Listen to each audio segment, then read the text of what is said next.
When I married Daniel 3 years ago, I knew my life was about to change in ways I couldn't fully predict. Moving to his quiet home in a suburb of Oregon felt like stepping into a picture-perfect life. The neighborhood was serene, with tree-lined streets and friendly neighbors who always waved hello. Daniel was everything I had ever wanted in a partner, kind, reliable, and deeply committed to our marriage. But what I didn't fully anticipate was how challenging it would be to step into the role of a stepmother. Ethan, Daniel's son, had just turned 19 when we got married. He was polite and respectful from the start, but I could tell he was guarded, as though he were holding a part of himself back. I understood why. It was only natural for a young man to feel a bit territorial, especially when his father remarried. Ethan and Daniel had been on their own for years after Ethan's mom passed away, and I didn't want to disrupt the bond they shared. So I gave him space and told myself that in time, he would warm up to me. At first, our interactions were surface level, pleasant, but distant. Ethan would say, "Good morning," at the breakfast table, or "Thanks, Clara," when I made dinner. But beyond that, he kept to himself. I made an effort to be friendly without overstepping. I'd ask him about his classes at the local community college, or what music he was listening to lately. Sometimes he'd answer with a quick response, but other times he'd mumble something and retreat to his room. It wasn't hostile, just detached. I tried not to take it personally, figuring that building trust takes time. In those early months, my priority was creating a warm and supportive home environment. I spent hours decorating the house, turning it from a bachelor pad into a cozy family home. I cooked meals from scratch, planned little family movie nights, and did my best to make Ethan feel included. Daniel often told me how much he appreciated my efforts, and that encouragement kept me going. Still, there were moments when I wondered if Ethan would ever truly accept me as part of their family. Despite the distance, I saw glimpses of the kind, intelligent young man Daniel always spoke so proudly of. Ethan was studying engineering and had a natural curiosity about the world. Sometimes I'd catch him lost in thought, sketching designs in a notebook or tinkering with an old radio in the garage. I admired his focus and his passion, even if he rarely shared much of it with me. But then, there were moments when I felt like an outsider. I remember one particular evening when Daniel and Ethan were laughing over some shared memory from years ago, and I couldn't help but feel like I was intruding on a world I didn't quite belong to. It wasn't their fault, of course, but it stung all the same. I told myself to be patient, that relationships, especially ones as complex as this, took time to grow. Looking back now, those early days feel almost surreal. If I had known then what was to come, I might have approached everything differently. But at the time, all I wanted was to build a life with Daniel and find a way to connect with Ethan. I had no idea how much those quiet beginnings would change. It was about 6 months into my marriage with Daniel when I started noticing a shift in Ethan's behavior. It wasn't anything glaring at first, just little things that seemed innocent enough on the surface. Ethan, who had always been polite but kept his distance, began spending more time around me. I chalked it up to him feeling more comfortable as we all adjusted to living under one roof. After all, blending families takes time, and I was happy to see any progress, no matter how small. I remember one of the first times it really caught my attention. I was in the kitchen preparing dinner, humming to myself while chopping vegetables, when Ethan walked in and leaned against the counter. At first, I assumed he was there for a snack, or to ask me something mundane. Instead, he struck up a conversation about his classes, his favorite professor, a difficult project he was working on, even a funny story about a classmate. It was the most he'd ever shared with me in one sitting. I smiled and nodded, genuinely happy he felt comfortable enough to open up. But as he lingered, I realized he wasn't just making small talk. He seemed genuinely interested in my thoughts. Over the next few weeks, these moments became more frequent. Ethan would pop into the kitchen while I cooked, offering to help chop vegetables or stir the pot. He started asking for my advice on things I hadn't expected. What shirt he should wear for a presentation, what kind of gift he should buy for a friend's birthday, even what I thought about certain career paths he was considering. At first, I was flattered. It felt like we were finally breaking through the barriers that had made our early relationship so distant. One Saturday morning stands out vividly. This caught me off guard, because Ethan had never shown an interest in gardening before. I handed him a spare pair of gloves, and we spent hours working side by side. As we dug in the soil, Ethan opened up in a way I hadn't experienced before. He talked about how he felt behind compared to his friends, how unsure he was about his future, and even how much pressure he felt to succeed. I listened, offering advice where I could, but mostly I just let him speak. It felt like a turning point, and I was proud to think I was finally building a real connection with him. But then, there were moments that didn't sit quite right with me, like the time we were watching a movie together one evening.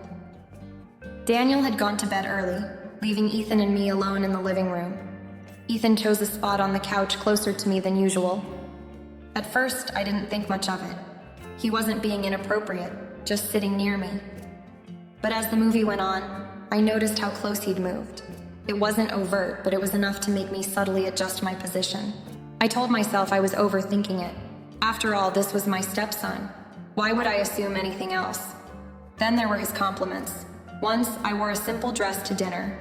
Nothing special, just something comfortable for a quiet evening at home. Ethan looked at me for a moment before saying, "That color really suits you. You look stunning." It wasn't the words themselves, but the way he said them. Softly, almost too deliberately. I laughed it off, thanking him, but the comment stayed with me long after. Daniel, on the other hand, seemed thrilled with Ethan's growing interest in spending time with me. One evening, as we cleared the dinner table together, Daniel remarked, "You're doing such a great job with Ethan. He's never been this open before. Not with me, not with anyone. You're really helping him." His words filled me with a mix of pride and unease. I wanted to believe it was all innocent, that Ethan was simply seeking guidance and comfort as he navigated a difficult stage in his life. But there was a part of me that couldn't ignore the nagging feeling that something about his behavior was different. Ethan began involving himself in more and more of my daily routines. He would join me on errands, offering to carry groceries or help pick out produce. He started helping with chores around the house, folding laundry or organizing the pantry, things he'd never shown an interest in before. At first, I appreciated the extra help. It was nice to have someone pitch in, but the constant presence began to feel overwhelming. I started questioning myself. Was I imagining things? Was this just a normal part of a stepson trying to bond with his stepmother? Or was there something else behind his actions? I didn't want to jump to conclusions, and I certainly didn't want to make things awkward between us. So, I kept brushing off my concerns, convincing myself that it was all in my head. But deep down, I couldn't shake the feeling that Ethan's interest in me went beyond the boundaries of a typical parent-child relationship. Something was shifting, and I didn't know how to handle it, or if I even should. It started with small, thoughtful gestures that, at first glance, seemed perfectly innocent. Ethan would leave flowers on the kitchen counter, fresh picked from the backyard garden. The first time it happened, I was touched. I assumed it was his way of saying thank you for a meal I'd made, or perhaps for listening to him talk about his classes. I even joked about how he was going to make some lucky girl very happy one day, with such sweet surprises. He smiled, but didn't say much, and the moment passed without incident. But then it became more frequent. One day, he left a book on my nightstand, carefully wrapped in brown paper with a small note tucked inside. The note read, "Thought you'd enjoy this. I remember you mentioning it last week." The book was a novel I'd casually brought up in conversation, something I hadn't even remembered mentioning.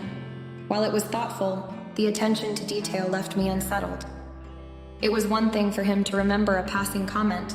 It was another to act on it with such precision. At first, I tried to rationalize it. Maybe Ethan was simply trying to strengthen our bond. After all, wasn't this what I had hoped for when I married Daniel? I wanted to create a harmonious household, to be a supportive stepmother to Ethan. Yet, as the gestures continued, they began to carry a weight that was hard to ignore.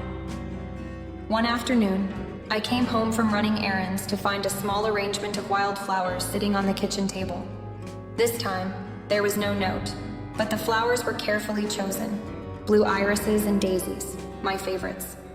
I stared at them for a long moment, feeling a mix of gratitude and discomfort. When Ethan walked in, I asked him if he'd picked them. He shrugged casually and said, "I thought they'd brighten your day." His tone was light, almost nonchalant, but there was something in his eyes, a quiet intensity that made me uneasy. It wasn't just the gifts, though. Ethan's behavior around me had taken on a new layer of attentiveness. He started noticing little things, like when I seemed tired or stressed. He'd offer to make me tea or suggest I take a break. Once, when I was struggling to move a heavy box in the garage, he appeared out of nowhere to help, brushing off my thanks with a quick, "You shouldn't have to do this alone." Again, his actions seemed thoughtful, even caring, but they carried an undertone I couldn't quite place. The moment that finally made me pause was when I found a handwritten note tucked into my planner. It was simple, just a few words. "You're amazing. Don't ever forget that." The handwriting was unmistakably Ethan's. I sat there staring at the note, my heart pounding in my chest. What was I supposed to do with this? It wasn't overtly inappropriate, but it felt too personal, too intimate. I tried to convince myself that I was overthinking everything. Ethan was young and perhaps overly eager to connect. Maybe he didn't understand the boundaries between us, or maybe he was simply trying to be kind. But then I'd catch the way he looked at me sometimes, those lingering glances that lasted just a second too long. They weren't the looks of a stepson toward his stepmother. They were something else entirely, and that realization sent a chill through me.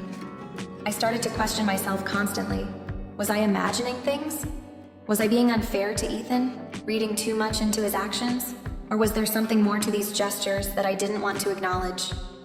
I didn't dare bring it up with Daniel. Not yet. I wasn't sure if I was ready to put my suspicions into words. For now, I told myself to be cautious, to keep a polite distance without making it obvious. But the weight of those small, unsettling gestures lingered, gnawing at the edges of my peace. My relationship with Ethan had settled into a strange equilibrium by this point. On the surface, everything seemed fine, normal even. He was no longer the quiet, distant young man I had first met when I married Daniel. Over the months, he had grown more open, more willing to share his thoughts and interests with me. We'd started talking about everything from his college projects to what he wanted to do after graduation. Yet, beneath the surface of our conversations, there was a subtle tension I couldn't quite name. Ethan seemed to always be around, not in a way that was overtly intrusive, but it was as if he had a sixth sense for when I'd be alone in the house, or when Daniel would be running late from work. He'd find reasons to linger in the kitchen while I cooked, asking about my day, or offering to help chop vegetables.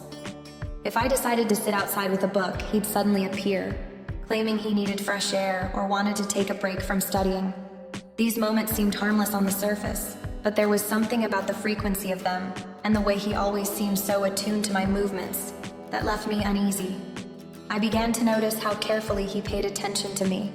He listened, really listened, to everything I said, even casual remarks about my favorite coffee or how much I missed the gardenias that grew outside my childhood home. Weeks later, I'd find a new coffee blend on the counter with a note that said, "Thought you might like this one," or see a small pot of gardenias sitting on the porch. These gestures were thoughtful, even sweet, and I told myself they were just Ethan's way of showing he cared. But the precision with which he acted on even my most offhanded comments unsettled me. It wasn't just the gestures.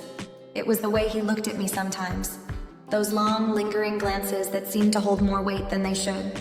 They were the kind of looks you might expect from someone nursing a secret crush, not from your 19-year-old stepson. I tried to brush it off, telling myself I was overthinking things. After all, Ethan had never said or done anything overtly inappropriate. Maybe I was just reading too much into his actions because I was still adjusting to my role in this new family. But then there were moments that were harder to dismiss. One evening, we were sitting at the dining table after dinner. Daniel had gone to his study to finish some work, leaving Ethan and me alone. As we talked about one of his classes, Ethan suddenly reached across the table and lightly touched my hand. It wasn't a lingering touch, but it was enough to make my breath catch. "Thanks for always listening to me," he said, his voice soft. "I feel like I can talk to you about anything." I smiled, pulling my hand back as casually as I could, but my heart was racing.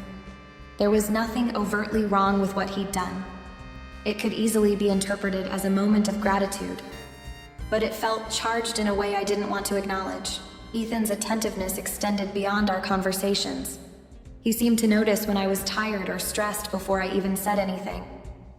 One day, After I'd had a particularly long afternoon running errands, I came home to find the living room tidied, a cup of tea waiting for me on the coffee table, and Ethan sitting on the couch with a book.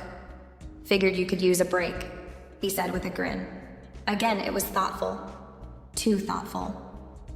I thanked him, trying to sound casual, but inside I felt like the walls were closing in. Why was he going out of his way to anticipate my needs? Was this just his way of trying to bond? Or was there something more to his actions?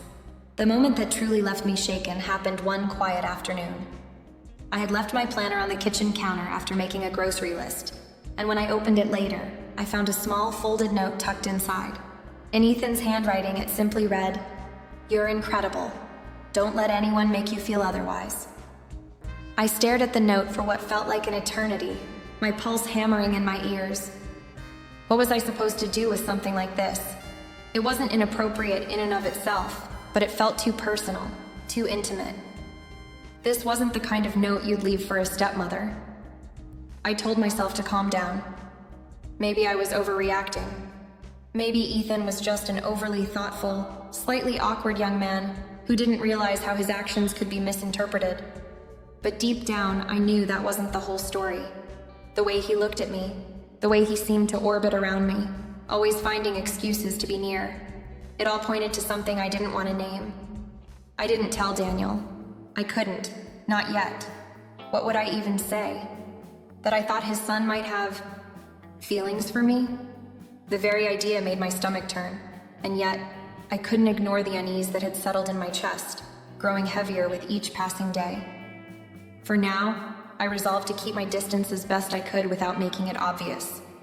I told myself that if I gave Ethan enough space, he'd work through whatever he was feeling, and things would go back to normal. But deep down, I wasn't sure if normal was even possible anymore. Something between us had shifted, and I didn't know how or if it could ever shift back. I knew something had to be done, but I didn't know what. The more I tried to push Ethan's behavior to the back of my mind, the more it resurfaced, like a dark cloud looming over everything. There were moments when I would catch myself getting lost in the rhythm of daily life, thinking everything was okay, only for something to happen that reminded me just how wrong it felt. It was never just one thing. It was the way he would hang around after dinner, waiting for me to finish cleaning up so we could talk. Or how he'd leave a book he knew I'd enjoy on my nightstand, as though we were already old friends with no boundaries. At first, I tried to ignore the discomfort it caused me, telling myself it was just him wanting to connect, to get to know me better. After all, he had been through a lot. His parents' divorce, losing his mom, and now his dad remarrying. But as time went on, the lines between what was normal and what was starting to feel unhealthy began to blur. I didn't want to admit it to myself, but I could feel it. I could feel his gaze lingering a little too long, the way his body seemed to unconsciously gravitate toward mine whenever I was alone. The small, thoughtful gifts, flowers from the garden, a new journal, a scarf I had casually mentioned liking, were starting to feel like tokens of something more than affection. Something unspoken yet undeniably present. I tried to rationalize it. Maybe he was just lonely. Maybe he just didn't know how to process everything going on in his life and was using me as some kind of emotional crutch. It was easier to think that than to face the possibility that his feelings for me were not just friendly. But the truth kept gnawing at me, and I couldn't shake the growing sense that something wasn't right. The hardest part was the guilt I felt. I was married to Daniel, his father, the man I loved. I knew that whatever was happening between me and Ethan, whether intentional or not, was a betrayal of that relationship. Every time I saw the trust in Daniel's eyes, the belief that I was a stable, grounding presence in his son's life, it made my heart ache. How could I tell him that I felt uncomfortable around his son without sounding like I was betraying him too? How could I explain that my discomfort wasn't about Ethan being a bad person, but about the confusing, subtle way he had begun to look at me? I tried to talk myself down, to convince myself it was nothing more than my own insecurity. But then came the moment that made everything impossible to ignore. It was late one evening when I found Ethan waiting for me in the kitchen after I'd finished cleaning up. He had a soft look in his eyes, one that seemed out of place for someone who had only just turned 19. He had just returned from a jog, his t-shirt clinging to his body. and the warmth in the air made it seem like the space between us was thick with unspoken words. "I've been thinking about what you said," he began, his voice low and hesitant, "about how we need to be careful with our boundaries." I nodded, trying to keep my tone neutral, hoping it would give him the space to move on. "I don't want to make you uncomfortable," he continued, taking a small step toward me. "But I don't know how to be around you without feeling like there's something between us. Something more than just family." His words hit me like a punch to the gut. I could feel my pulse quicken, my mind scrambling to find the right response. I tried to smile, but it was a thin, forced thing. "Ethan, you know that's not how it is. You're part of this family. But it's important that we respect the boundaries we've set. You're a young man, and I'm your stepmother. That's the way it needs to be," I said, my voice trembling despite my best efforts to remain calm. For a moment, he didn't speak. He just stared at me, and I felt the weight of his gaze, the longing in it, settle over me like a heavy blanket. It was so quiet in the kitchen that I could hear the ticking of the clock on the wall, and in that moment, I wished the world would just swallow me whole. "I'm sorry," Ethan finally said, his voice barely above a whisper. "I didn't mean to make things weird. I just don't know how to turn off these feelings. I thought maybe you felt the same way." My heart sank. I took a deep breath, trying to steady myself. "No, Ethan, I don't feel that way. I care about you as a stepmother cares about her stepson, but that's where it ends."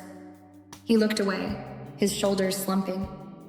"I don't want to ruin things. I just wanted to be honest with you." The words hung in the air, heavy and final. I didn't know what else to say, so I let the silence stretch between us. After a few moments, Ethan muttered an apology and walked out of the room, leaving me standing there, my thoughts a tangled mess of confusion, guilt, and fear. I didn't know what to do now. The conversation had shaken me to my core, and I realized that the unease I'd been feeling for months wasn't just in my head. Ethan's feelings for me were real, and I wasn't sure how to make this go away without causing irreparable damage to our family. The next few days were a blur of tension. I could feel the air between us thick with unspoken words, every glance from Ethan carrying more weight than it should. I tried to keep things normal, sticking to routines, pretending like nothing had changed. But deep down, I knew the dynamic between us had shifted irreparably. It was like we were both walking around with a secret neither of us wanted to address, but that was all we could think about. Then, one evening, Ethan found me in the living room, sitting with a cup of tea, staring out the window at the darkening sky. I heard his footsteps behind me, slow and hesitant, before he cleared his throat softly, almost as if to prepare me for what he was about to say. "I've been thinking about what happened, Clara," he said, his voice low and careful, and I could hear the weight of guilt in it. "I'm really sorry. I didn't mean to make things uncomfortable. I didn't know how to stop feeling the way I do."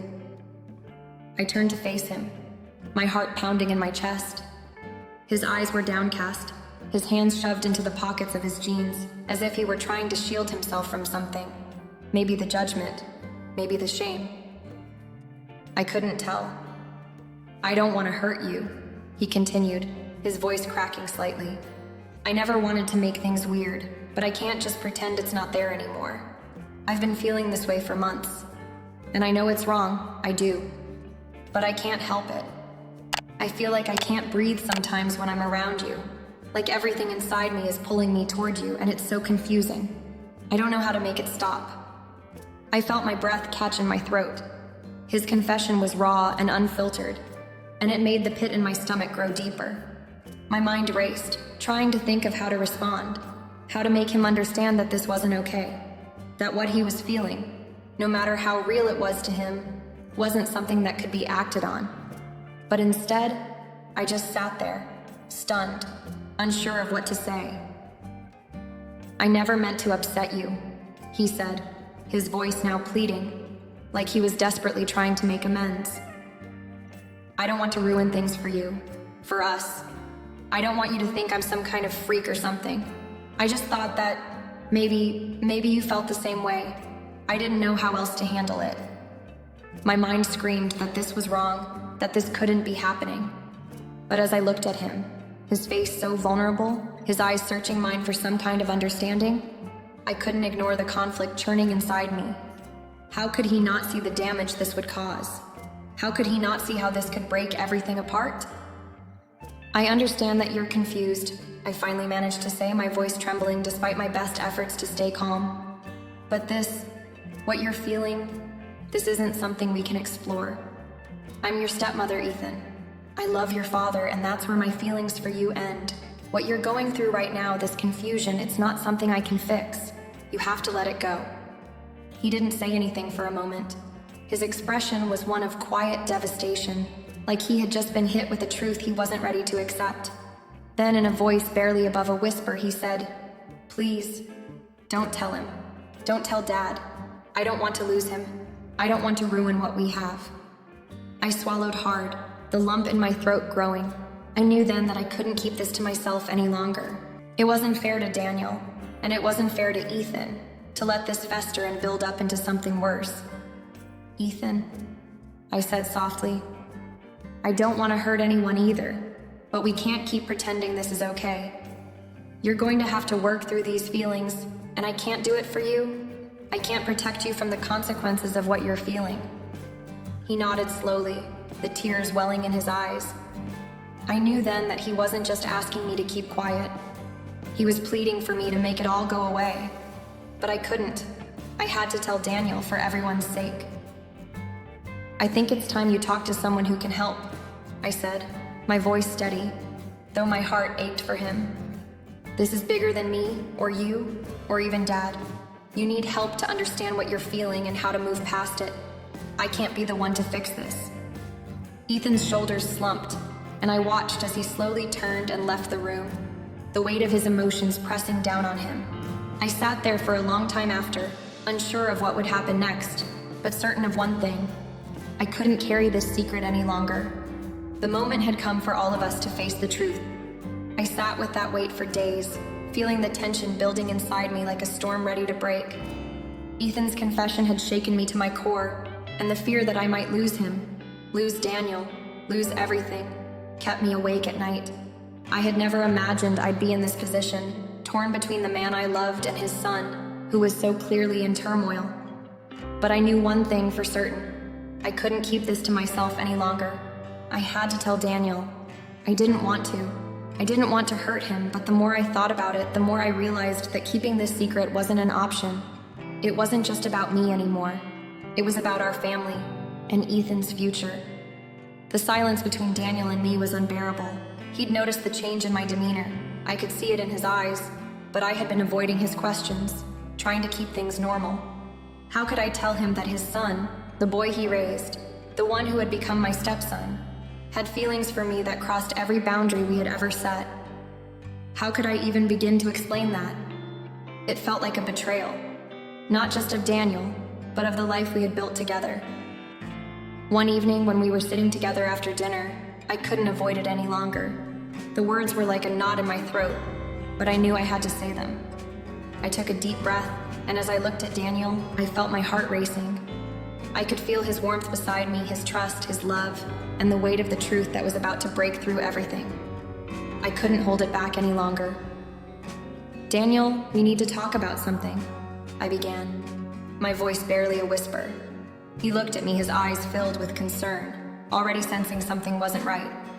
I could see his mind racing, trying to figure out what was happening, but he didn't push. He just waited. "About Ethan," I continued, and the words came out almost in a rush, like a flood of emotions I had been holding back for too long. "Ethan's been struggling. He's been acting differently around me, and I've tried to ignore it, hoping it would pass, but it hasn't." I paused, my hands trembling as I wrung them together, not sure how to phrase the next part. "He's been confiding in me, and it's gone beyond normal concern or admiration for his stepmother. Daniel, he has feelings for me. Deep, complicated feelings, and it's been making things incredibly difficult." His face shifted from confusion to disbelief, and I saw the color drain from his face. I could feel the room tighten, the silence between us so thick it felt suffocating. For a moment, Daniel didn't speak. I thought maybe he hadn't heard me right, or perhaps he was processing what I had just said. But his eyes, His eyes told me everything. I could see the pain flickering behind them, the hurt at the idea that his son, his flesh and blood, was in such emotional turmoil, and the shock that I was the one caught in the middle of it all. "I didn't know how to tell you this," I said, my voice faltering. "I've been afraid of what this would do to us, to our family, but I can't pretend anymore.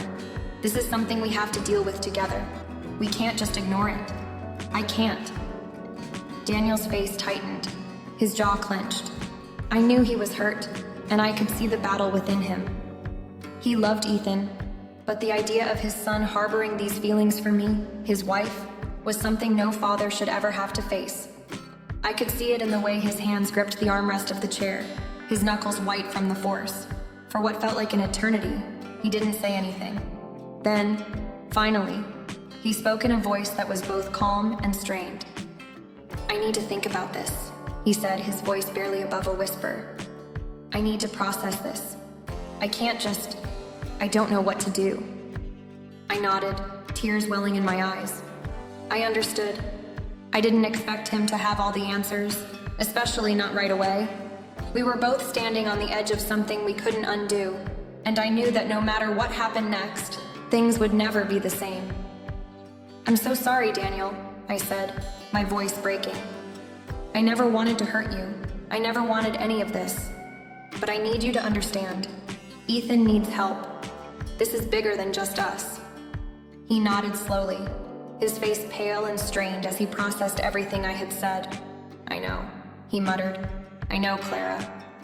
And then he stood up slowly, like he was still trying to absorb everything, and walked out of the room, leaving me sitting there, completely alone.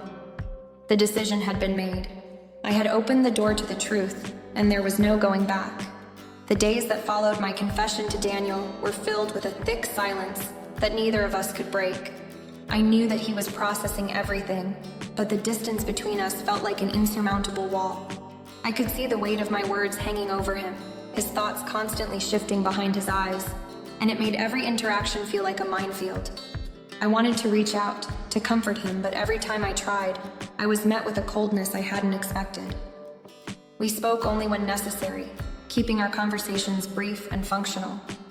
Even our dinners felt strained, and the usual closeness that had been between us seemed to vanish into thin air. Daniel would sit across from me, his eyes distant, and every time I tried to make light conversation, he'd give a half-hearted response, his mind clearly elsewhere. Then, one evening, after several days of this tense silence, Daniel came to me with a decision. His face was more set than I had ever seen it, like he had made up his mind about something important. He sat down next to me on the couch, his posture rigid, and there was a sadness in his eyes that made my heart ache. "I've been thinking a lot about everything you told me," he said, his voice rough but steady. "And I've come to a conclusion. I don't know what we do with this, what happens now, but I think it's clear that Ethan needs help. This isn't something I can just ignore." He paused, taking a deep breath. "I want to help him, Clara, but I can't just sweep this under the rug and pretend it's not a big deal. We need to figure out how to handle this together." I nodded, feeling a weight lift slightly from my chest. I had been so afraid that Daniel would turn away from me, that he would see me as a betrayer, or someone who had overstepped my bounds. But instead, he was taking responsibility too, as painful as it was. "But," Daniel continued, "I think it's time we talk to Ethan. I need to know what's going on inside his head. We can't just leave him to deal with this on his own, and I can't keep pretending that everything's fine between us. It's not." I swallowed hard. This was the moment I had feared, where all the tension would come to a head. But it was also the moment I had hoped for, the moment when Daniel was choosing to confront the truth, however painful it was. "You're right," I said softly. "I've been so worried about how you'd react, about what would happen to our family. But Ethan needs both of us right now." Daniel stood up slowly, and I could see the determination in his eyes. He was going to confront Ethan, and it was going to be a difficult conversation, one that would force them both to face the reality of the situation. I could see it on Daniel's face. He was no longer pretending, no longer pushing the issue aside. We were going to deal with this head-on, no matter how hard it was. As he walked toward Ethan's room, I felt the knot in my stomach tighten. I had never imagined our family would be caught in something like this, something so raw, so painful. I loved Daniel, and I loved Ethan in a way that felt like a strange mixture of affection and responsibility. But what was happening between us was a dangerous territory I never thought we'd have to navigate. I sat there, my heart racing, as I waited for the confrontation to unfold. I could only pray that Daniel's strength would be enough to guide us through this storm, and that Ethan would find the courage to face the truth. No matter what happened, I knew we couldn't go back to the way things were before. The silence in the house grew heavy as the minutes ticked by.